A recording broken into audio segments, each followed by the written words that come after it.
All right, here we go. Let's go. Aswand Cruickshank, your one and only Move Swiftly speaker, checking in for a daily Move Swiftly thought, giving you a perspective on teamwork that you will not get anywhere else. Come on, guys. Come on. All right, listen. Recording this the day after kind of the hot topic issue yesterday. There was a debate going on between myself and a loyal prime time fan. Again, I want to see him do well. I've spoken about him on multiple occasions on this very podcast, okay? Want to see him do well. But to give him come on, Sports Illustrated, come on.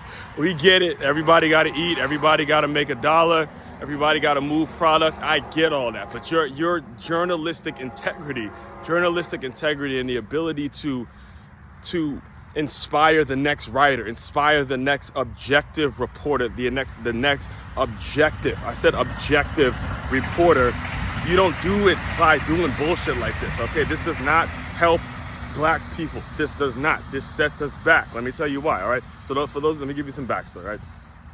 Recording this the day after the announcement came that Sports Illustrated has awarded Mr. Coach Primetime Deion Sanders the Sportsman of the Year. Sportsman of the Year. After a 4-8 season, and you finished in dead last place in your conference, all right? Now, the statement that they gave for giving it to him was he brought in millions and millions of dollars to Boulder, Colorado.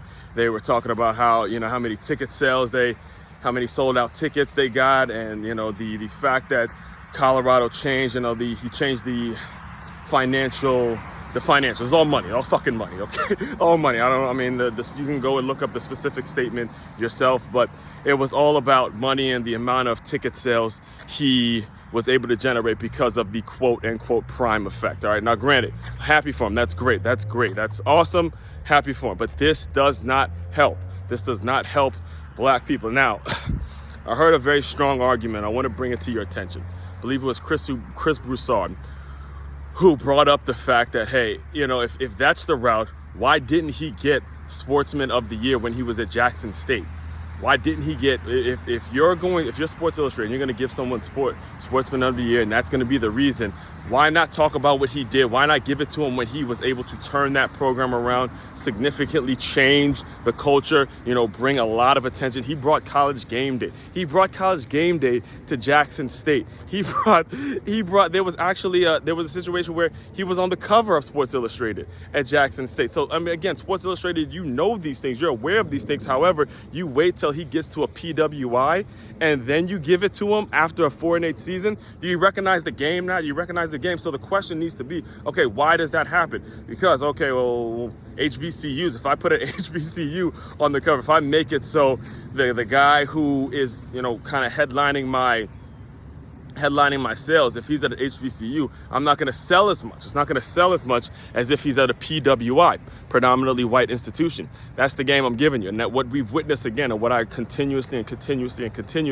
try to emphasize to you guys, is there's a constant tug of war between sports and business, What Sports Illustrated did was a gimmicky move for them to create a business. They want to create more magazine sales. They want to, say, we support him and, all the stuff he's doing. If you really support him, if you really wanted to see him do well, you would have gave it to him when he was in Jackson State. You would have gave him Sportsperson of the Year when he was at Jackson State, because that's far more impressive than what he did at Colorado after one season. Granted, he had a great month. I get it. He had an incredible month.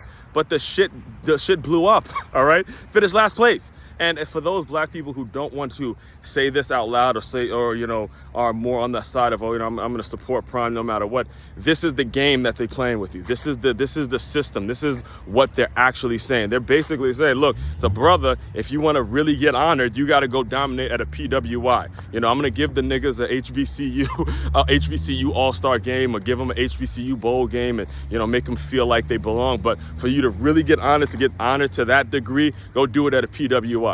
That's pretty much what it's saying. I know there's a lot of black people that don't want to admit that, but that's just the truth in terms of how this whole thing came along, all right?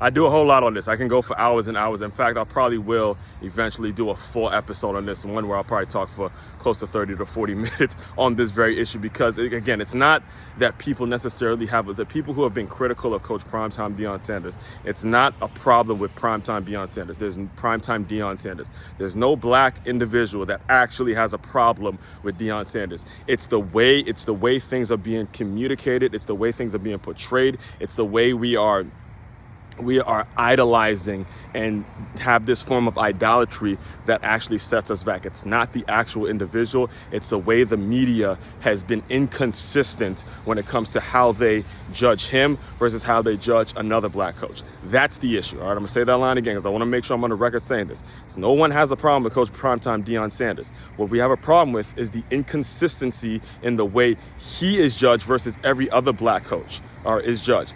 That is what sets us back, all right? Main website to check out to dive deeper into my work, makeyourmove.com. That's MakeYamove.com. One-stop shop for all your teamwork and your self-development needs. Danny Parker, what's up, motherfucker? You live here now?